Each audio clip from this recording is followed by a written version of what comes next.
Thanks for joining us from the Ohio AgNet Voice You Know with the News You Trust studio, sponsored by Grain Equipment Company, where innovation meets execution. I'm Dusty Sonnenberg. Well, cloudy skies outside, 40 degrees on the barn thermometer, a light breeze. Not a bad day to be getting a few things done, but it looks like a wintry mix could be moving in this evening. This quick programming note, be sure to tune in on Monday as we get an update from the Ohio Corn and Wheat Growers Association. Taking a look at your agricultural headlines, while the incoming Trump administration will look to scale back U.S. commitments to global climate initiatives, U.S. Ag Secretary Tom Vilsack said that would risk putting U.S. farmers at a global disadvantage when American farmers should be championing their climate-smart efforts. Now, Vilsack returned late last week from the United Nations Conference of Parties, otherwise known as COP29, that was in Baku, Azerbaijan. Now, that was marked by disputes, however, over the much wealthier countries being willing to pledge to help developing countries, as well as what role the U.S. will play in talks over the next 4 years. In an interview with DTN, Vilsack said U.S. agriculture already has put a lot of investment in reducing greenhouse gases and making agriculture more resilient to extreme weather. Those efforts will continue. He said, I understand there's a lot of uncertainty in any new administration and a lot of angst connected with it, but in terms of actual activities and investment and direction, I think it's not as dire as perhaps some would think. Now, as the outgoing Ag Secretary often likes to highlight, focus on climate change shouldn't just be on potential dire outcomes, but the opportunities that can be created for farmers and ranchers to earn more money for their farming practices. Instead of the doomsday approach, what we've been able to do is say, look, before you go down that road, you have to look at the opportunities side, Vilsack said. It creates multiple income sources for farmers, which is critically important to the 90% of farmers that are having a tough time making it down on the farm. There's a case to be made that supporting climate-smart practices is fiscally conservative and saves money over time, he said.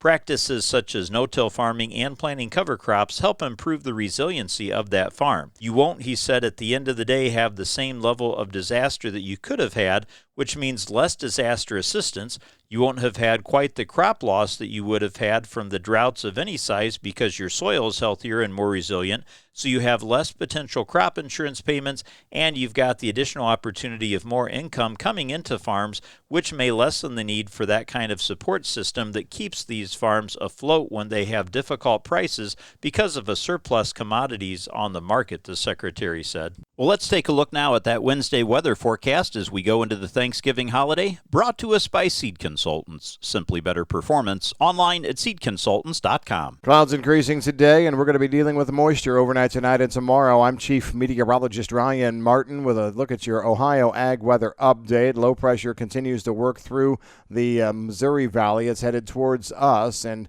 I think we're going to be settling in with moisture from late this evening, well, actually just this evening, on through the overnight and through tomorrow. We'll end up with 80 to 90% of Ohio picking up precipitation. I'm saying rain and wet snow. I think we can see some minor snow accumulations. Coating to an inch or two is what I'm expecting in some of those areas, central and northern parts of the state. Liquid equivalent of the precipitation, anywhere from a tenth to half an inch. So it's not a big deal, but we are going to be seeing it come right as we want to travel for Thanksgiving. So be aware, especially tomorrow morning to midday. Everything's done by early afternoon. I'm Ryan Martin. Thanks, Ryan. Well, it's scholarship season, and the Ohio Soybean Association is excited to be able to offer two $1,000 scholarships for the 25-26 academic year. Acting as the membership and policy arm of the Ohio soybean farmers, the OSA decided to create a scholarship program to support students interested in advocating for the future of soybeans. If you're interested, applications are due on Friday, January the 10th, and you can visit soyohio.org/OSA scholarship for more information. Stay tuned. We'll be back to take a look at the markets after this. Did you know soybeans' number one customer is animal agriculture? That includes Ohio's dairy farms. High oleic soybeans have long been highlighted for their use in human food, but it can also be a benefit for dairy cows. Research shows it helps boost milk fat concentration and milk fat yield. That means more profitability. Soybeans, feeding the industry that feeds us. Brought to you by Ohio soybean farmers and their checkoff.